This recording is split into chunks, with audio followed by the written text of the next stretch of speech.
Rakesh Kumar, author of fastest selling book Desi Manager. He is also a media generalist who have immense knowledge in politics. एक भारत वो था जो हर बात के लिए अमेरिका के पास आता था। एक भारत वो है जहाँ पर जिनके पास हम जाते थे वो आजकल हमें लुभाने की चेष्टा कर रहे हैं। आप ये नहीं कह सकते कि लोगों ने मंदिर के विरुद्ध वोट दिया। लोगों ने होने वाली असुविधाओं के कारण या उसके द्वारा की गई कम कैंपेन के कारण भी तो ये सब रिजल्ट आ सकते। जरूर है ठीक, कुछ वर्ष पहले तक तो नेशनलिस्ट थे, लेकिन शायद उससे उनको उतना बिजनेस लाभ नहीं हुआ होगा। अब दर्शक को ही बुद्धिमान होना पड़ेगा कि वो इस प्रकार की कसौटी रखे कि वो जान सके क्या सही है क्या गलत। रवीश कुमार जी के ज्यादातर जो पढ़ने वाले हैं वो बीजेपी के समर्थक हैं, जो उनकी पोस्ट पे जाके उनके खिलाफ लिखने जाते। तो ईमानदारी तो यही कहती थी कि भाई भारत जो है वो हिंदू राष्ट्र होना चाहिए था, लेकिन नेहरू जी अपने चित पर अड़ गए कि उन्हें सेकुलर होना है। राहुल गांधी के इतने लाइमलाइट में रहने का कारण है कि पूरी बीजेपी उनके पीछे पड़ी रहती। तो वो अगर कहीं गुमनाम हो भी सकते होते, लेकिन आप अगर रोज स्टेटमेंट दोगे तो आपका स्टेटमेंट छपेगा, तो वो भी तो व्यक्ति क्रेडिबिलिटी पा रहा है ना।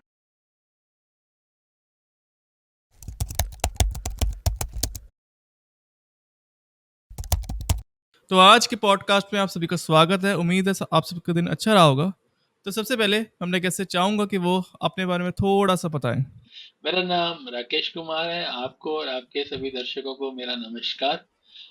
मैं पब्लिक सेक्टर की कंपनी भारतीय जीवन बीमा निगम से एग्जीक्यूटिव डायरेक्टर के पद से रिटायर हुआ, और वहां पर मेरा जो अंतिम पोस्टिंग था वो अ, उनके प्रबंध विकास केंद्र कहें, मैनेजमेंट डेवलपमेंट सेंटर के डायरेक्टर के रूप में मैंने वहां से सेवानिवृत्ति लिया।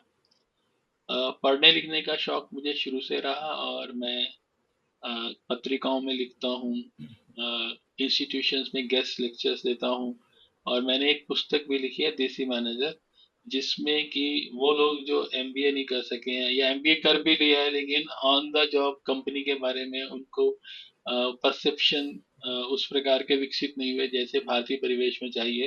तो देसी मैनेजर पुस्तक में मैंने इंडिजीनियस मैनेजर कैसा होना चाहिए कि भारत में वो सफल हो सके, इस पर लिखा है, और यही छोटी सी मेरी पहचान है।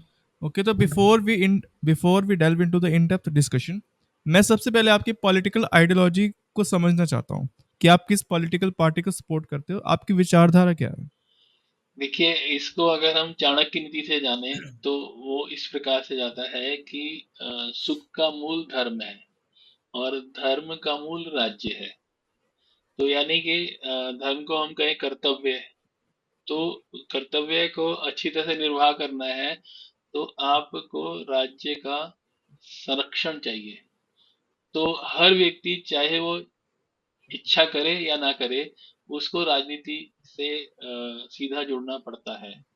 तो मेरा जब राजनीति से एक नागरिक के कारण में संपर्क हो ही रहा है, तो वहां पर मेरी दो बहुत क्लियर नीतियां हैं। पहला ये है कि देश सर्वोपरि है, और जब देश का काम हो जाए तो उसके बाद वसुधैव कुटुंबकम। मैं इन दो सिद्धांतों के तहत ही अपनी हर चिंतन और लेखनी वगैरह इन सबको मैं इन दो चीजों से गवर्न करके आगे बढ़ने की कोशिश करता हूँ। ओके, तो अब थोड़ा सा आगे बढ़ते हैं। बीजेपी की अगर मैं बात करूं, it remains a dominant force but faces the increasing challenges from regional parties and unified opposition under the India block. अगर मैं कॉन्टेक्स्ट भी दूं अब की बार 400 बार का, तो how do you interpret the BJP performance 2024 के जो लोकसभा इलेक्शन हुए हैं, उनमें आपको बीजेपी की परफॉर्मेंस कैसे आपको नजर आ रही है। इस प्रश्न का उत्तर मैं दो हिस्सों में देना चाहूंगा। पहला तो ये है कि जिस प्रकार के उन्होंने कार्य किए थे, भारत के बहुत सारी दुखती रगें, जैसे धारा 370 है, राम मंदिर का मामला है, और महिलाओं की स्थिति पर है, तीन तलाक है। तो उसके तहत उनको ऐसा अनुमान था कि इस बार उनको बहुत भारी जन समर्थन मिलेगा। और जैसा आपने कहा अब की बार 400 पार, तो अगर हम अब की बार 400 पार से देखें तो हानि हुई है। लेकिन इसका दूसरा पक्ष ये है कि नेहरू जी, मैं नहीं समझता कि उनको उस समय विपक्ष का कोई सामना करना पड़ा था। उनके अलावा आज तक कोई भी आदमी तीसरी बार प्रधानमंत्री नहीं बन पाया। तो अगर हम देश के चुनावों के इतिहास को देखें, तो 2 बार सरकार चलाने के बाद जिस प्रकार का एक इनकम्बेंसी आ जाता है, उसके बावजूद 240 सीट पास आना, और दूसरी जो नियरेस्ट पार्टी है वो आपसे 150 सीट पीछे है, उस रूप में अगर देखें तो ये एक अच्छा प्रदर्शन है। लेकिन जब किसी बच्चे ने खुद से कह दिया हो कि मैं 98% मार्क्स लाऊंगा, और फिर उसके 91% आ जाए, तो समाज की दृष्टि में आप कह सकते हो कि उसके 91% बहुत अच्छे हैं, लेकिन उसके अपने स्केल पर वो फील करेगा कि वो शायद कहीं चोट खा गया।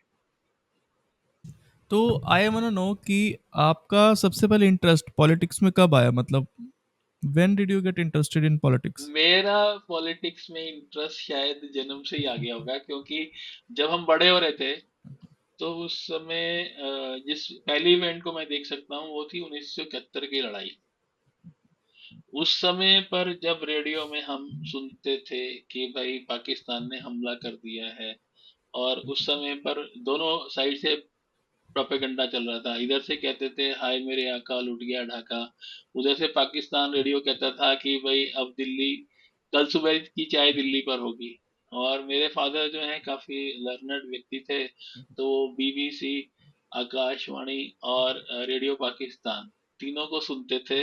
तो उस समय पर मुझे बड़ा विचित्र लगता था कि भारत की सेनाएं पाकिस्तान को पीट रही हैं, पाकिस्तान की सेनाएं भारत को पीट रही हैं, माजरा क्या है। तो मेरी रुचि तो तभी जाग गई थी। फिर 72 के इलेक्शन में श्रीमती गांधी आई गरीबी हटाओ, तो मैं एक छोटा स्कूल बॉय था, और स्कूल से भागकर मैं उनकी सभा को देखने गया था। उस समय मुझे बाकी कुछ समझ में नहीं आया था, लेकिन वो एक देवी की तरह बड़े उज्जवल वस्त्र पहने हुई थी, काफी देदीप्यमान लग रही थी, तो मैं उनकी बस झलक ही देख पाया था। और स्पीचेस तो हमने बहुत सुनी, और उसके बाद में 77 के आसपास मैं एनसीसी के थ्रू लाल किले पर जो परेड होती है उसमें हिस्सा था मैं, तो वहां पर आमने सामने देखने का। फिर गांधी दूत बना मैं। तो गांधी दूत एक ही योजना थी भारत सरकार की, स्कूल चले गांधी की ओर।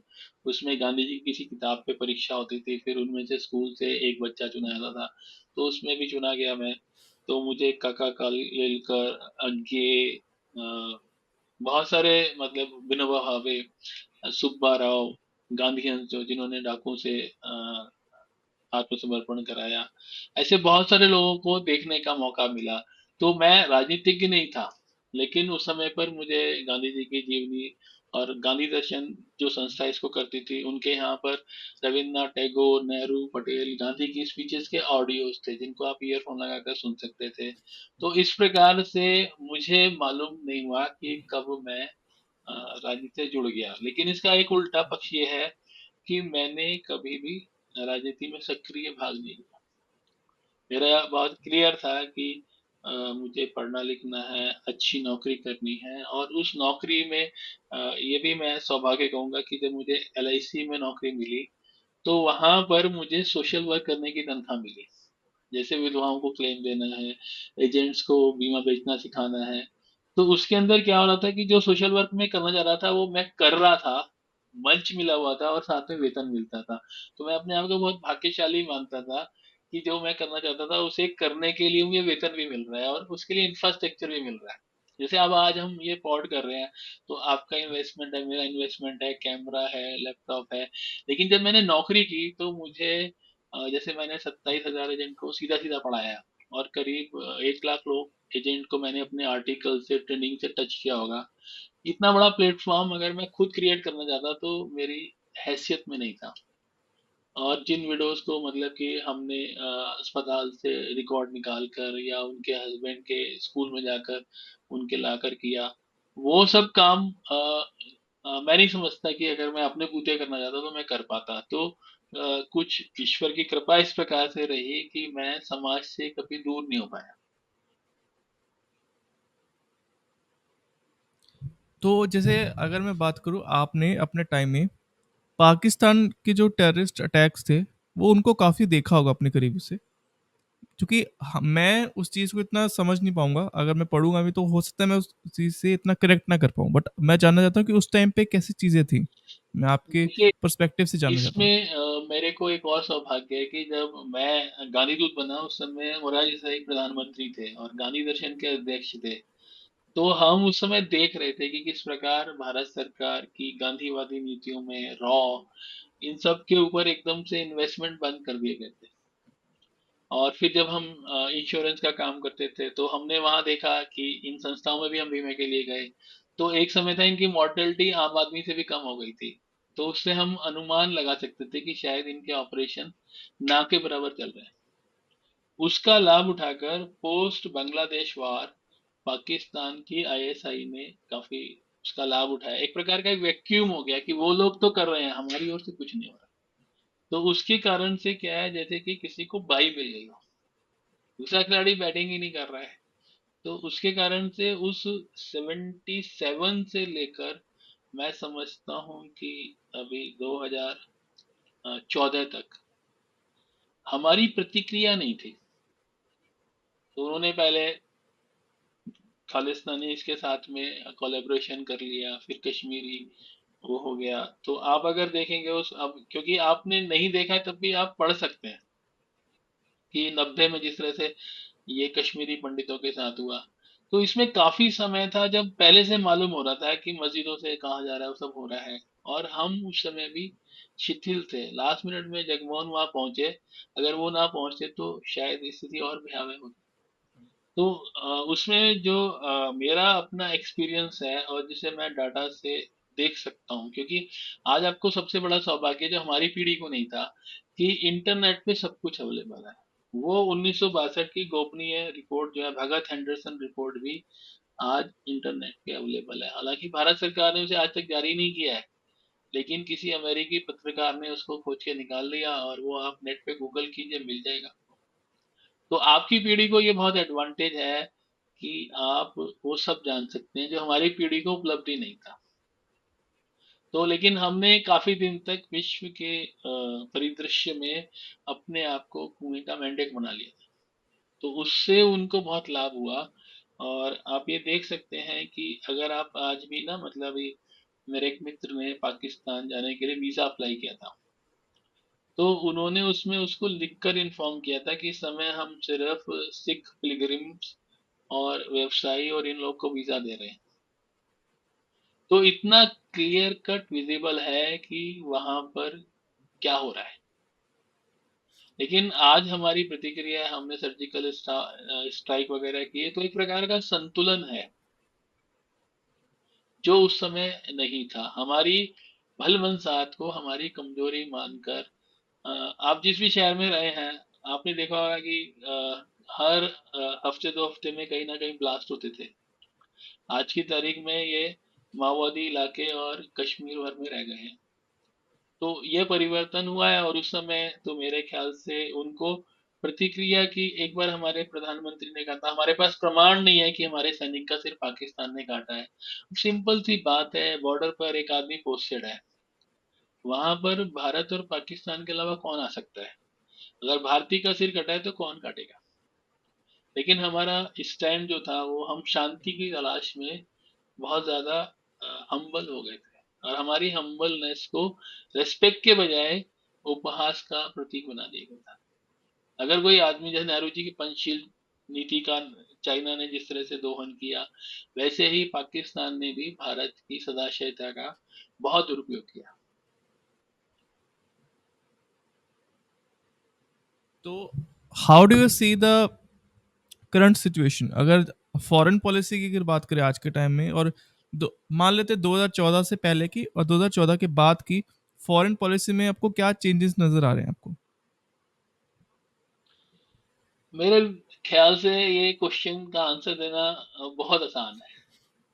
आप अभी देखिए कि जब दूसरे देशों के राष्ट्रपति, जिनमें अमेरिका शामिल है, वो अपने नागरिकों को निकालने के लिए यूक्रेन से, भारत से निवेदन करते हैं। जब कोविड आता है तो वैक्सीन के लिए अमेरिका यूनाइटेड नेशन की ओर ना देखकर भारत की ओर देखा जा रहा है। जब यूक्रेन के युद्ध में भारत की मध्यस्थता की बातें की जा रही हैं, तो आप इसको आसानी से जान सकते हैं कि एक भारत वो था जो हर बात के लिए अमेरिका के पास आता था कि हमारे साथ ये ज्यादती हो रही है, आप इंटरवीन कीजिए। एक भारत वो है जहाँ पर जिनके पास हम जाते थे वो आजकल हमें मतलब कि लुभाने की चेष्टा कर रहे हैं। जैसे हम क्वाड में मेंबर बनाए गए हैं, तो नई नई हमारे को मतलब कि सदस्यताएं मिल रही है, हमारी बात सुनी जा रही है।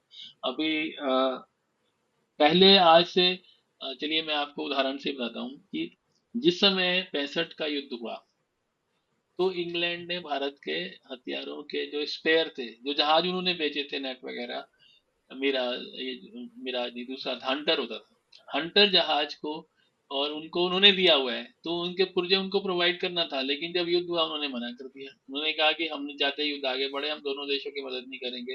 दूसरे देश के पास तो सैबर जेट और पैटर्न टैंक थे, हमारे तो पुर्जे बंद कर दिए गए।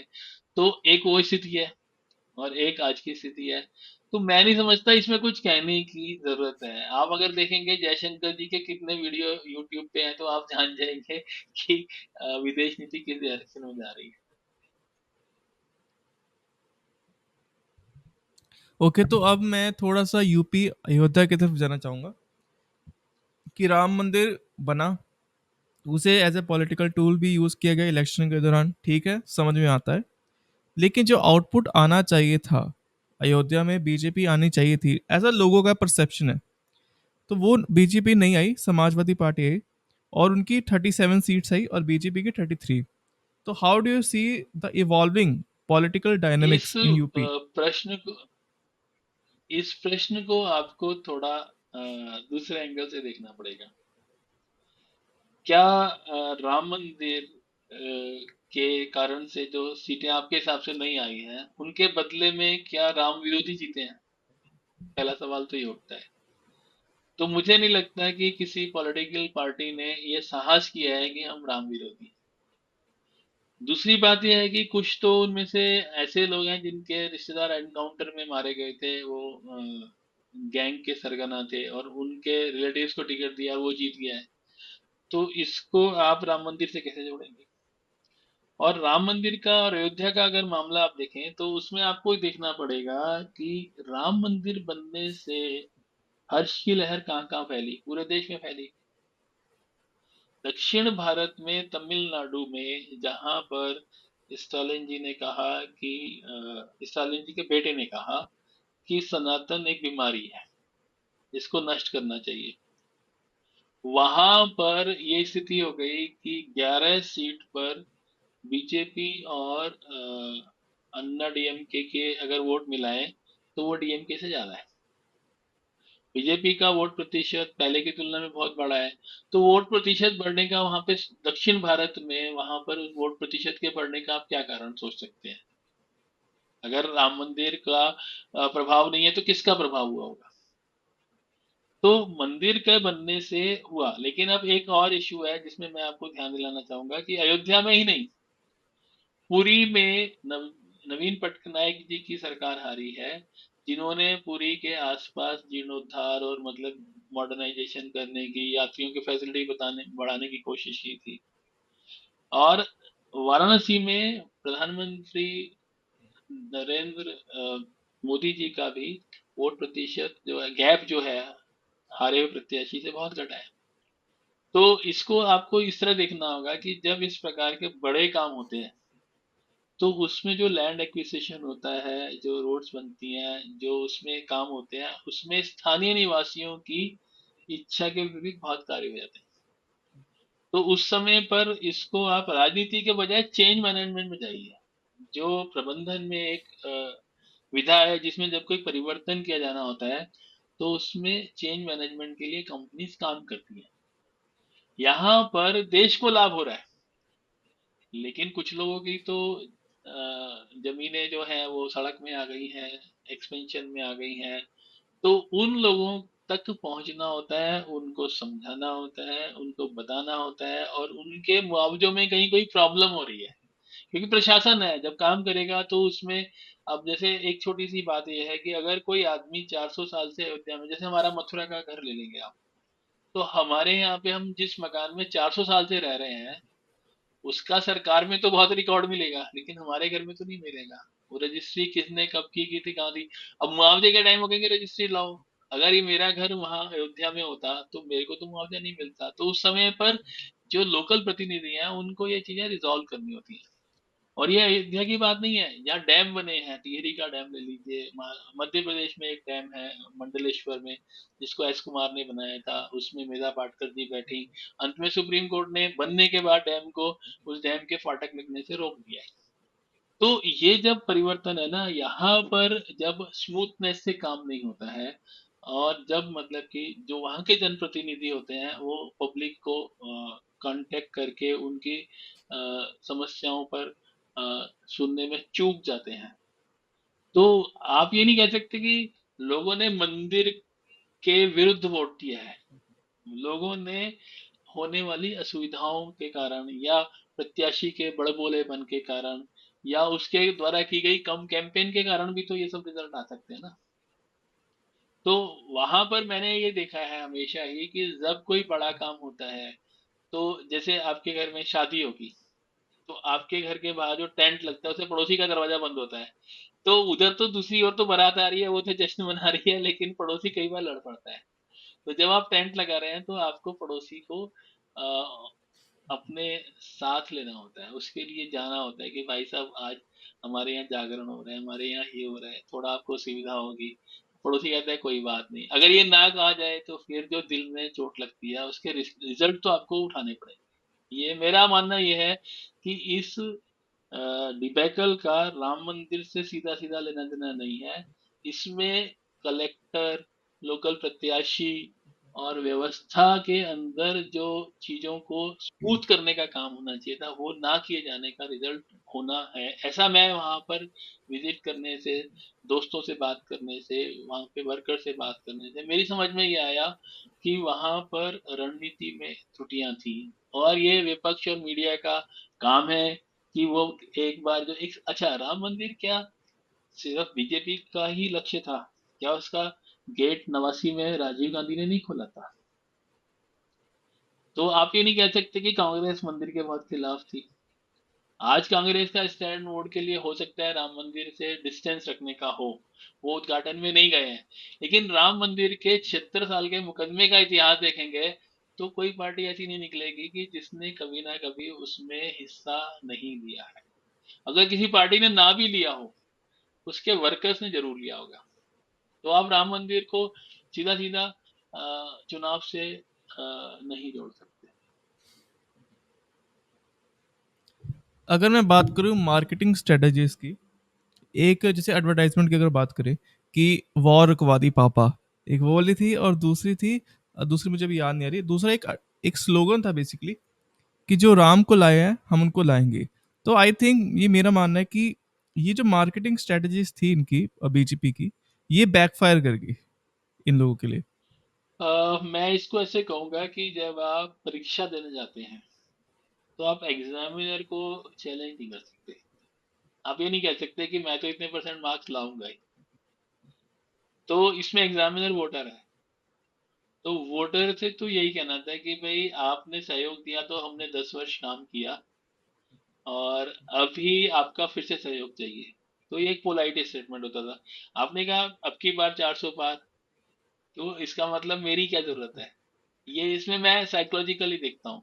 और दूसरा क्या है कि जब पार्टी के कार्यकर्ता हैं, उनको ये मैसेज जाए भी मुकाबला बहुत कठिन है, एक क्रिकेट मैच वर्ल्ड कप चल रहा है, आपको क्या लगता है रोहित शर्मा वहां पे जाकर ये बोलते होंगे कि अब की बार तो 400 पार, मतलब रन? अगर वो ऐसा कहें, और आपको लगता है कि फिर खिलाड़ियों में वो बात रहेगी कि वो मतलब कि 400 रन बनने ही आए, तो फिर वो क्यों मेहनत करेंगे? मुझे लगता है थोड़ी पार्टिंग बढ़ जाएगी, थोड़ा प्रैक्टिस कम हो जाएगी, और उसके बाद मैदान में जो होगा वो हमने कई बार देखा है वर्ल्ड कप में कि हमारी टीम पहले राउंड से बाहर हो गई है। तो ये मार्केटिंग में विनम्रता का बहुत योगदान है। इस बार कैंपेन के अंदर थोड़ा पोलाइटनेस कम थी। ओके, तो अगर अब मैं बात करूं, थोड़ा सोशल मीडिया की बात कर लेते हैं, क्योंकि social media and politics are interconnected. मतलब एक एग्जांपल के जरिए अगर समझने की कोशिश करें तो मैंने पढ़ा था इंटरनेट पे कहीं कि बीजेपी ने आई थिंक गूगल एड्स पे 100 करोड़ खर्चे हैं एडवर्टाइजमेंट के लिए, एड्स के लिए। तो वी कैन से कि कहीं ना कहीं सोशल मीडिया और पॉलिटिक्स आज के टाइम में इंटरलिंक्ड है, और काफ़ी सारे पॉलिटिशियंस भी अलग अलग पॉडकास्ट पे जाते हैं, अपने आप को प्रमोट करते हैं, अपनी पार्टी को प्रमोट करते हैं। तो अगर मैं बात दो एग्जांपल लूंगा, ध्रुव राठी और रवीश कुमार, इनको हम लेफ्ट विंग यूट्यूबर के नाम से भी काफ़ी लोग कहते हैं। तो मैं कुछ चीज़ों को समझना चाहता हूँ कि आज के टाइम में जो सोशल मीडिया है, कुछ जो सोशल मीडिया का जो नंबर है, लेट्स सपोज किसी वीडियो पे 2 मिलियन व्यूज आ गए, वो 2 मिलियन व्यूज वोट बैंक में कैसे कन्वर्ट होंगे? एक पहली चीज ये। दूसरी चीज, क्या जितने भी इन्फ्लुएंसर्स हैं वो बाइस्ड कैसे रह के अपने चैनल को इतनी तेजी से कैसे ग्रो करते हैं? मतलब आई कैन से कि ध्रुव राठी ने अपने चैनल को बहुत तेजी से ग्रो किया, बाइस्ड रह के, बीजेपी के खिलाफ वीडियोस बना के, चाहे वो उसमें कितना सच है कितना झूठ है वो मुझे नहीं पता, बट कहीं ना कहीं उस बाइस्ड रह के उन्होंने चैनल को बहुत तेजी से ग्रो किया as compared to other youtubers. देखिए, ये जो है ना, मतलब कि एआई के बारे में बहुत आ रहा है। मैंने भी प्रबंधन पे काम कर रहा हूँ, तो मैंने अपनी वेबसाइट बनाई है। तो मैं अभी उसके लिए काफी पढ़ रहा हूँ। इसके लिए मैं अमेरिकन ऑथर्स की बुक्स देखता हूँ। तो वहां पर एक सिस्टम है। आप क्या कीवर्ड डालते हैं, आप इसको खरीद भी सकते हैं। जो गूगल है, या जैसे अब आप गूगल ऐड में जाएंगे या गूगल के द्वारा कोई सर्च करते हैं, तो मुझे बताया गया कि पहले 5 जो सर्च पे आएंगे वो हैं जिन्होंने पैसे दिए हैं। स्पॉन्सर्ड लोग 5 आते हैं। तो जो मुझे डिजिटल मार्केटिंग पढ़ा रहे थे, तो उन्होंने मुझे कहा कि पहले 5 ऐड को छोड़ दो। लेकिन ये तो विशेषज्ञों की बात हुई। जब कोई गूगल सर्च करता है और उसमें सबसे ऊपर कोई चीज आती है, तो वो सोचेगा ना वो बेस्ट है, वो सबसे पॉपुलर है। तो एआई के कारण से इस समय पर जो है, जो लोग एआई को समझते हैं, वो लोग इसको बहुत तेजी से करते हैं। अब दूसरा सवाल मैं आपसे खुद करूंगा कि आप जो 1 घंटे का वीडियो बनाते हैं, तो आपको उसके लिए कितने दिन रिसर्च करनी पड़ती है, कितने क्वेश्चन प्लान करने पड़ते हैं, किस प्रकार से आप अपना स्पीकर ढूंढते हैं। तो आपको ये पता लग सकता है कि ये काम एक व्यक्ति के लिए कितना कठिन है। अब ध्रुव राठी हैं, वो भारत में नहीं है, फिर भी उनको इतना डाटा मिल रहा है, ये सब हो रहा है, तो आप इसमें समझ सकते हैं कि इसके पीछे उनके लिए कोई टीम काम कर रही है। और वो जो टीम अगर काम कर रही है, तो वो क्यों कर रही है? ध्रुव राठी कुछ वर्ष पहले तक तो नेशनलिस्ट थे। उनकी मैंने कुछ वीडियो देखी थी जिनमें वो काफी भारतीय पक्ष को प्रस्तुत कर रहे थे। लेकिन शायद उससे उनको उतना बिजनेस लाभ नहीं हुआ होगा कि उन्होंने विपरीत विपरीत पक्ष में चले गए। तो वहां पर शायद उनको उतना इंफ्रास्ट्रक्चर मिला, उनको वो रिसोर्सेज मिले, उनको प्रमोशन करने वाले लोग मिले। तो मेरा ये मानना है कि ये एक प्रकार का स्किल है, जिसमें आप सत्य और निष्ठा के आधार पर आगे नहीं बढ़ते हैं, जिसमें आप अपने कनेक्शंस, अपनी स्किल्स, और आप किस प्रकार से इस सोशल मीडिया की कमियों का लाभ उठाते हैं, जिसे मतलब वो कहते हैं ना कि कीवर्ड डालना, ये करना होगा। तो वो एक पूरा मतलब कि सुविज्ञ लोगों का काम है। वो सिर्फ उसमें कंटेंट जो है, वो तो आपको आकर्षित करने के लिए कांटे पे लगा हुआ वो खाना है। लेकिन मछली को खाना देना किसी का लक्ष्य नहीं है। लक्ष्य है कितनी मछलियां पकड़ी जा सके। तो ये एक मतलब कि वो है इसमें। दोनों लोग हैं, जो राष्ट्रपति हैं वो भी हैं, और लेवल प्लेइंग फील्ड है एक तरह से, क्योंकि जहां ध्रुव राठी वगैरह दिखते हैं आपको, वहां पे आपको अजीत भारती भी दिखेंगे, वहां पे आनंद रंगनाथन भी दिखेंगे। तो दोनों पक्ष अपने अपने ढंग से काम कर रहे हैं, और दोनों की अच्छी अच्छी फॉलोइंग है, और उनके सपोर्ट सिस्टम है। तो अभी मुश्किल जो है वो दर्शक के लिए है, वो किसको सच माने, उस सच को कैसे आकलन करे। इस पर एक अलग मतलब कि कभी वीडियो किया जा सकता है कि आज के इस जमाने में जहां पर अफवाहें सूचनाओं के रूप में प्रदर्शित की जाती हैं, जहां पर अनुमानों को आंकड़ों की शेप दी जाती है, उस समय में सच को कैसे खोजें। इस पर अगर आप एक वीडियो बनाएंगे, तो वो शायद आपके दर्शकों के लिए बहुत हितकारी होगा कि वो दूध का दूध पानी का पानी करना दर्शक सीख जाए। पहले क्या था कि भाई हमारे टाइम में जैसे काका कालेलकर, अज्ञे, अक्षय कुमार जैन, इस प्रकार के बहुत से लोग थे जो मतलब कि कुलदीप नैयर, जो मतलब कि जेल में चले जाएंगे लेकिन वो सत्य से पीछे नहीं हटेंगे। आज की पीढ़ी में सफलता का मापदंड है कि पैसा कितना है। तो इसके लिए कोई भी आदमी कष्ट का रास्ता नहीं लेना चाहता। अगर आपके इस वीडियो के बाद आपको 4 सम्मन मिल जाए कोर्ट से और आपको बार बार अदालत जाना पड़े, तो आप निश्चय ही अपना मार्ग बदलना चाहेंगे, बजाय इसके कि मैं तो सच्चा आदमी हूँ और मैं जेल जाऊंगा लेकिन सच से नहीं हटूंगा। वो आज के युग में नहीं रह गया है। वैसे ना माता पिता है, ना गुरु है, ना नेता है। शास्त्री जी वगैरह के टाइप के लोग तो है नहीं कि एक वक्त रोटी खाएंगे अमेरिका को सबक सिखाएंगे। तो उसमें अब दर्शक को ही बुद्धिमान होना पड़ेगा कि वो इस प्रकार की कसौटी रखे कि वो जान सके क्या सही है क्या गलत और एक और चीज, जैसे अगर जितने पॉलिटिशियंस हैं वो अलग अलग पॉडकास्ट पे जाते हैं, इंटरव्यू देते हैं, उस पे काफी सारे व्यूज आते हैं मिलियंस में। तो वो जैसे लेट्स सपोज 3 मिलियन व्यू आ गए किसी वीडियो पे, तो वो 3 मिलियन व्यूज वोट बैंक में कैसे कन्वर्ट होंगे? है। देखिए 3 मिलियन व्यूज कभी भी 3 मिलियन वोट तो बन ही नहीं सकते, क्योंकि आप गूगल एनालॉग में जाएंगे तो आप देखेंगे कि गूगल गूगल जब भुगतान करता है ना, तो वो 3 मिलियन व्यू का नहीं करता है। उन लोगों का करता है जो एक निश्चित समय से अधिक देखते हैं। अगर आपका 45 मिनट का वीडियो है और 2 मिनट के बाद वो चला गया, तो गूगल आपको कोई पैसे देने वाला नहीं है। तो जब आपके लाइक हैं वो तो 1 मिनट में भी आ सकते हैं और बिना देखे भी आ सकते हैं।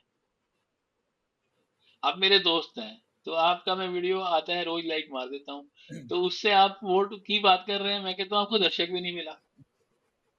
तो ये जो है ना मायावी, इसको जो कहते हैं ना, वो इसका नाम जो क्या है दिया गया है ना कि ये वर्चुअल वर्ल्ड है। तो ये मायावी विश्व है। इसमें यहाँ तक देखा गया है कि एक बहुत बड़े पॉलिटिशियन की पुत्रवधू ने सुसाइड किया था। तो उसने अपने मरने से पहले सभी मित्रों को व्हाट्सएप पे और इस सब पे मैसेज भेजा था, फीलिंग वेरी लो वगैरह वगैरह। किसी ने भी उसको जवाब नहीं दिया, किसी ने उसको समझ के रोकना नहीं चाहा। और एक और हमारे परिचित के परिवार में किसी ने आत्महत्या की थी। तो जब मुझे पता लगा तो मैंने उसका फेसबुक पेज देखा। उस फेसबुक पेज पे बस उस व्यक्ति बेचारे ने 10 दिन पहले फांसी का फंदा अपना आईडी में डाल दिया था। लोगों ने उस पर लाइक मारे हुए थे। तो आप इसमें वोट कितने आएंगे ये कल्पना करते हैं। वो मेरे हिसाब से उसमें कोई ज्यादा दम नहीं है। दम इस बात में है कि जो लोग अनिर्णय की स्थिति में थे, जो वोट डालने के बारे में तय नहीं कर पाए थे, उनमें से कुछ लोग इन वीडियो से इन्फ्लुएंस होकर अपना बदल सकते हैं। क्योंकि जो हिलेरी क्लिंटन और ट्रम्प का इलेक्शन था, उसमें जब आखिरी दिन में ये अफवाह फैल गई थी कि हिलेरी क्लिंटन ने देश के सीक्रेट लीक किए हैं, और सीआईए ने फटाफट उसकी जांच करने का काम ले लिया था, और 3 दिन बाद उन्होंने हिलेरी क्लिंटन को उससे मुक्त कर दिया था। तो उस समय में अवश्य जो वोटर कंफ्यूज थे, उन्होंने हिलेरी क्लिंटन के खिलाफ वोट डाला। ऐसा हिलेरी क्लिंटन की आत्मकथा में लिखा हुआ है। तो इस प्रकार से अफवाह से अनिर्णित वोट तो प्रभावित हो सकता है, लेकिन अगर 20 लाख लोगों ने देखा है, और उनमें मेरे जैसे लोग भी तो देखते हैं। रविश कुमार जी के ज्यादातर जो पढ़ने वाले हैं वो बीजेपी के समर्थक हैं, जो उनकी पोस्ट पे जाके उनके खिलाफ लिखने जाते हैं। तो अगर आप उनके लाइक्स को उनके उस पे लिखे हुए कमेंट से नेगेट करेंगे, तो वो आधे भी नहीं बचेंगे। तो इसलिए सोशल मीडिया में जब तक आप रिसर्च नहीं करते हैं ना, तब तक आप कंक्लूड नहीं कर सकते। ये निश्चित बात है कि जैसे वो लंदन की एक कंपनी का नाम आया था कि उसने भारत में मतलब कि वोट इन्फ्लुएंस करने की चेष्टा की है। इस बार भी कुछ नाम आ रहे हैं। ये लोग इस बात के पैसे अवश्य लेते हैं, और ये इस प्रकार से काम करते हैं कि जो अनिर्णित वोट है वो इनके पक्ष में चला जाए। लेकिन जो कमिटेड बीजेपी का वर्कर है वो बीजेपी को नहीं छोड़ने वाला कि उसने रविश कुमार की पोस्ट देख ली है। और जो उनका कांग्रेस का वोटर है, वो इसलिए नहीं छोड़ेगा कि उसको अजीत भारती ने एक वीडियो में कंडेम कर दिया है। तो जो सीमा रेखा पर खड़े हैं उन पर निश्चित रूप से सोशल मीडिया का प्रभाव पड़ता है, और शायद इसी को लहर बनाना कहते होंगे। अजीत भारती के बारे में मैंने सुना है, मैंने काफ़ी नाम, बट मैंने कभी चैनल पे जाके वीडियोस देखी नहीं मैंने अजीत भारती की। तो अ, अगर मैं बात करूँ, ओके, अगर मैं बात करना चाहता हूँ, अब मैं जानना चाहता हूँ कि आपके पर्सनल प्रेफरेंस, कि आपका कोई फेवरेट पॉलिटिशियन रहा है अब तक के इतिहास में। प्रधानमंत्री के रूप में मैं लाल बहादुर शास्त्री जी का नाम लूंगा, और जो प्रधानमंत्री नहीं है उनमें वल्लभ भाई पटेल का नाम लूंगा मैं।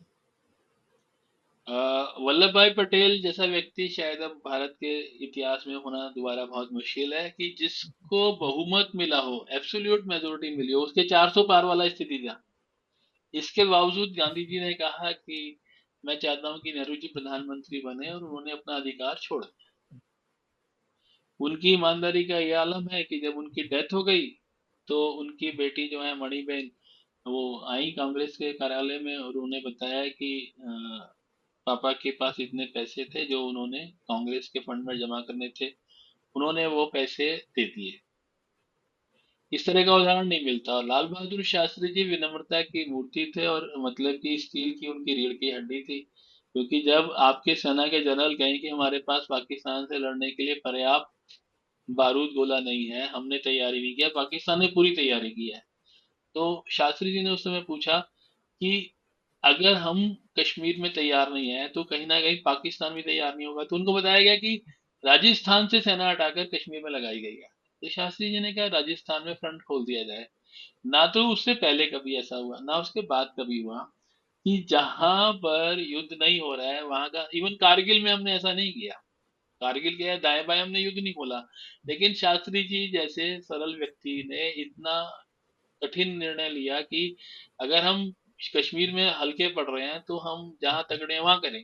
तो अंत में हुआ क्या, अगर आप अभी गूगल सर्च करेंगे तो आप पाएंगे कि वहां थोड़ी बहुत जमीन पाकिस्तान ने हमारी ले ली थी, पर उसके बदले में राजस्थान वाले बेल्ट में हमने बहुत अधिक जमीन ले रखी थी। तो जब ताशकंद समझौते में शास्त्री जी गए थे तो भारत का अपर हैंड था।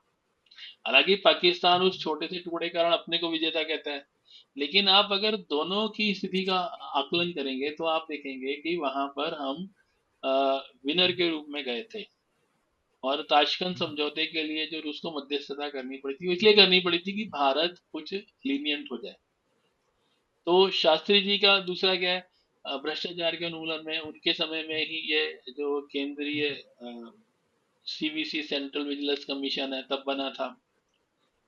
उस समय पे हरित क्रांति के जय जवान जय किसान नारा आया था। तो भारत के अंदर जो एक 62 का पराजित हताश भारत था, वो अचानक 65 में विजेता आक्रामक और अपनी आन पर खड़े होने वाला भारत बन गया।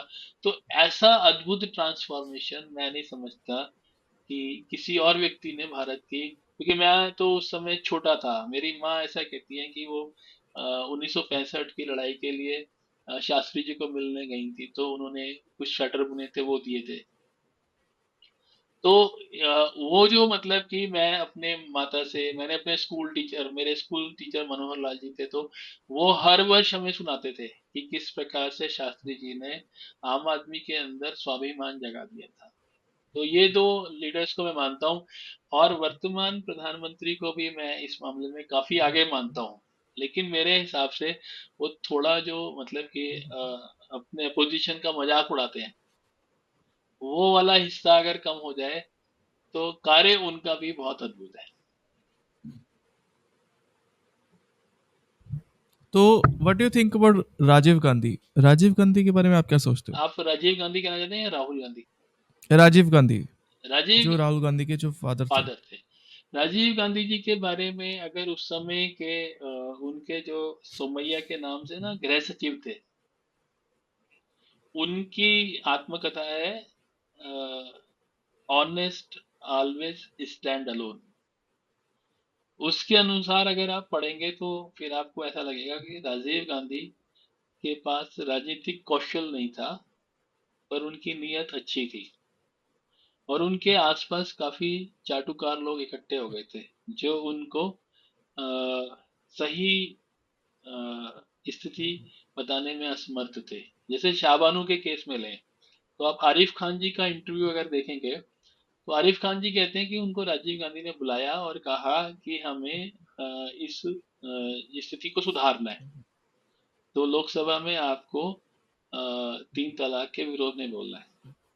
तो आरिफ खान जी ने उस समय बहुत धुआंधार ढंग से 3 तलाक का विरोध किया, लेकिन ऐसा आरिफ खान जी का कहना है कि उस समय बाकी लोगों ने बताया कि अगर हम ऐसा कर देंगे तो हमारा वोट बैंक हिल जाएगा, ऐसा हो जाएगा, वैसा हो जाएगा, और एब्रप्टली राजीव गांधी जी ने जो भूमिका रची थी उससे उल्टा निर्णय लेके कोर्ट के निर्णय को लोकसभा में बदल दिया। उनका वो कथन कि जब कोई बड़ा पेड़ गिरता है तो भूमि हिलती है, जिसमें उन्होंने मतलब कि उपद्रवों को जस्टिफाई किया था। श्रीलंका में जाकर लिट्टे के खिलाफ भारतीय सेना को लड़ने के लिए भेज देना उनके राजनीतिक समझ के बारे में संदेह पैदा करता है। लेकिन ऑपरेशन ब्लैक बोर्ड, ऑपरेशन जीवन धारा और हर कलेक्ट्रेट को आज जो आप चुनाव में तुरंत रिजल्ट आ रहे हैं, ये सब हो रहा है, तो इसमें भी उस समय राजीव गांधी की नीतियों का योगदान है। तो तकनीकी ट्रांसफॉर्मेशन में उनके 5 साल के कार्यकाल में कुछ अच्छे कार्य हुए हैं, ऐसा मैं निश्चित रूप से कहूंगा। लेकिन कूटनीति में उनको जयवर्धने ने जरूर मात दी। भारत के तमिल लिट्टे संगठन को, भारत के इसलिए भारतवासियों के कहूंगा मैं, कि जो लिट्टे के अंदर लड़ने वाले लोग थे वो तमिल लोग थे, तो वो भारत से जुड़े हुए हैं। उन लोगों के खिलाफ भारत की सेना ही लड़ने लगी और उससे श्रीलंका की सेना को लड़ना आया। मैं समझता हूँ उससे पहले श्रीलंका की सेना को युद्ध का अभ्यास नहीं था। उससे फिर आप देखते हैं कि वहां पर राजीव गांधी के ऊपर एक श्रीलंकन सैनिक ने वार भी किया था। तो कूटनीति की दृष्टि से मैं समझता हूँ कि इस कठोर विश्व के लिए राजीव गांधी एक कोमल हृदय के व्यक्ति थे। तो रिसेंटली मैंने एक पॉडकास्ट किया था विद संदीप सिंह, जो उनके साथ मैंने किया था, और उन्होंने मेरे को एक चीज़ बताई थी कि आफ्टर द इंडिपेंडेंस की जो उस टाइम की जो सरकार थी, उन्होंने जो हिंदू गॉड्स थे उनको माइनर डिक्लेयर कर दिया था। तो और ये चीज़ हम काफ़ी नोटिस भी करते हैं कि कांग्रेस पार्टी कहीं ना कहीं आप कह सकते हो कि वो एंटी हिंदू आप कह सकते हो, और BJP you can say pro BJP, मतलब और you can say pro Hindu आप कह सकते हो। तो डू यू थिंक कि ऑन द हम काफ़ी टाइम से देख रहे on the basis of religion, on the basis of कहीं ना कहीं आप कह सकते हो कि रिलीजियस मेजोरिटी और माइनॉरिटी के बेसिस पे वोट बैंक इकट्ठा करके वो अपनी सरकार बनाते हैं, चाहे वो कांग्रेस हो चाहे बीजेपी हो। इस पे आपका क्या कहना है? देखिए, मेरा इस पे बहुत क्लियर जो मत है वो ये है कि कांग्रेस ने जिस एक्सेशन ऑफ इंडिया में साइन किया है टीटी में, उसमें उन्होंने स्वीकार किया था कि भारत का विभाजन धर्म के आधार पर हो रहा है। मुस्लिम को पाकिस्तान मिल रहा है और हिंदू को हिंदुस्तान मिल रहा है। तो ईमानदारी तो यही कहती थी कि भाई भारत जो है वो हिंदू राष्ट्र होना चाहिए था, क्योंकि आपने दस्तखत ही इसी बात पे किया ना। लेकिन इसके बाद कांग्रेस या नेहरू जी अपने जिद पर अड़ गए कि उन्हें सेकुलर होना है, और उस सेकुलर होने में एक उनको गलतफहमी ये हो गई कि जो लोग पाकिस्तान नहीं गए हैं उन्होंने भारत पर किसी प्रकार का एक एहसान किया है, और उसके मद्देनजर उन्होंने बहुत सारे ऐसे काम किए जिससे पाकिस्तान से आने वाले हिंदुओं को बहुत असुविधा हुई। जो लोग भारत से पाकिस्तान गए थे उनको हिंदुओं के खाली किए मकान उन्हीं कानूनों के तहत मिल गए जो उसमें हमारी जो अनुबंध था उसमें थे, कि जो लोग भारत से पाकिस्तान जाएंगे उनको हिंदुओं के मकान मिलेंगे, जो पाकिस्तान से हिंदू भारत आएंगे उनको अ, मुस्लिमों के मकान मिल जाएंगे। लेकिन आप अगर 47 के समय के पत्राचार देखेंगे तो उस समय पर नेहरू जी ने कश्मीरी गेट के खाली इलाकों को हिंदुओं को देने से इनकार कर दिया, कि अगर उस इलाके में हिंदू आ जाएंगे तो उनका पत्र है इस प्रकार का कि उससे उनके मन में डर बैठ जाएगा।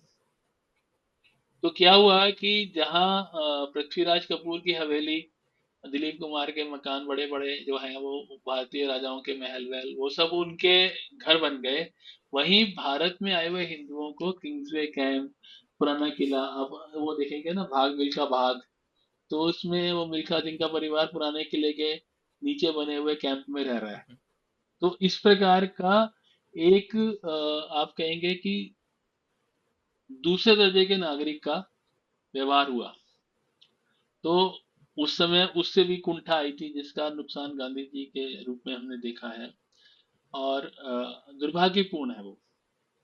लेकिन इसके बावजूद भी क्या हुआ कि पटेल का विरोध जो है, तो पटेल अभी तो, आज आप बीजेपी को कह रहे हैं ना, लेकिन अगर आजादी के टाइम के आप अखबार देखेंगे, पत्राचार देखेंगे, तो ये सब आरोप पटेल पर भी लगे हैं। जब सोमनाथ का मंदिर बन रहा है, तो पटेल, कन्हैयालाल माणिक मुंशी और डॉक्टर राजेंद्र प्रसाद पर आरोप लगे। तो हमारी सेकुलरिज्म इस प्रकार की सेकुलरिज्म हो गई है कि जिसमें हिंदू को पीटना ही धर्मनिरपेक्षता है। अगर सोमनाथ का मंदिर बन रहा है, वहां तो किसी का कुछ नहीं टूट रहा था, वहां पर किसी का कोई पैसा नहीं लग रहा था, फिर उसका विरोध इतना क्यों होना कि नेहरू जी ने कहा था कि सरकार अगर मंदिर बनाएगी तो ये एक अच्छी प्रासंगिकता नहीं है। क्यों, क्यों नहीं है? तो वो जो है वहां से शुरू हुआ, और हिंदू जो है उसके धर्म में ही विरोध शामिल है। हमारे यहाँ पर हमें विपक्ष की जरूरत नहीं। हमारे यहाँ शास्त्रार्थ होता था, तो एक व्यक्ति कहता था कि ये है, दूसरा कहता था ऐसा नहीं है, फिर वो होता था, फिर सभा तय करती थी। तो हम उन गिने चुने धर्मों में से आएंगे। वैसे तो मैं एक ही मानता हूँ, लेकिन अगर ऐसा कोई होगा भी तो एक दो से ज्यादा नहीं होगा जहाँ पे अपने धर्म का विरोध करना अलाउड है। सनातन धर्म में आप देखेंगे, नचिकेता अपने पिता को बोलता है कि ये जो आप यज्ञ कर रहे हो, इसमें बूढ़ी गाय दान कर रहे हो, ये तो उचित नहीं है। और उसका पिता उसको शाप भी देता है। अष्टावक्र अपने पिता को बोलता है गर्भ में से कि तुम ये मंत्र गलत बोल रहे हो, कहता है 8 जगह से टेढ़ा हो जा। हमारे यहाँ पर विरोध करना अ, मतलब स्वीकृत किया गया। हमारे यहाँ माना गया है कि विकास तब होगा जब चीजों को अलग ढंग से देखा जाएगा।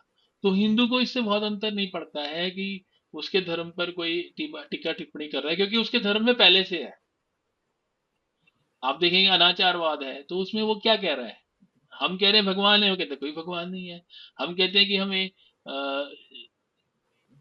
सिंपल रहना चाहिए, साधारण चीजों से रहना। वो कहता है कि जब तक कर्जा मिले तब तक घी पीना चाहिए। जो चारवाक के सिद्धांत है, भोगवाद के सिद्धांत है। और दूसरी तरफ हमारा त्याग, बलिदान, अहिंसा, सत्य है, चीजें इकट्ठी ना करना, चोरी ना करना, झूठ ना बोलना। यहाँ एक तरफ ये है, दूसरी तरफ हमारे ही धर्म में चारवाक है। हिंदू धर्म एकमात्र धर्म है, नास्तिक का भी हिंदू कहा गया। कोई आदमी भगवान को नहीं मानता है, इससे वो हिंदू धर्म से बाहर नहीं रहता है। जबकि अन्य धर्मों में तो ये मतलब मृत्युदंड का कारण बन जाएगा अगर आप इस तरह की आपत्ति कर दें। तो इस कारण से हिंदू को तो फर्क नहीं पड़ा, लेकिन धीरे धीरे आप हिंदू है, वो अपने स्कूल नहीं खोल सकता, वो अपने धर्म का प्रचार नहीं कर सकता। तो ये अंग्रेजों से जब हमने शासन लिया ना, तो हमने ये चीजें, जब मंदिर है अंग्रेजों के कारण टेक ओवर हुए थे, हमने वो लौटाए तो है ही नहीं, नए और टेक ओवर करते गए। तो भारत की जो आजादी आई है ना, वो हिंदुओं के लिए पूरी तरह से नहीं आ पाई। उनके मंदिरों पर जो बादशाहों का कब्जा था, वो फिर अंग्रेजों का कब्जा हुआ, और वो अब वर्तमान सरकारों का हो गया। और उसमें बहुत लोच है। संदीप जी की किताब में देखेंगे तो आप पाएंगे कि काफी पैसा इधर से उधर मिसमैनेज है।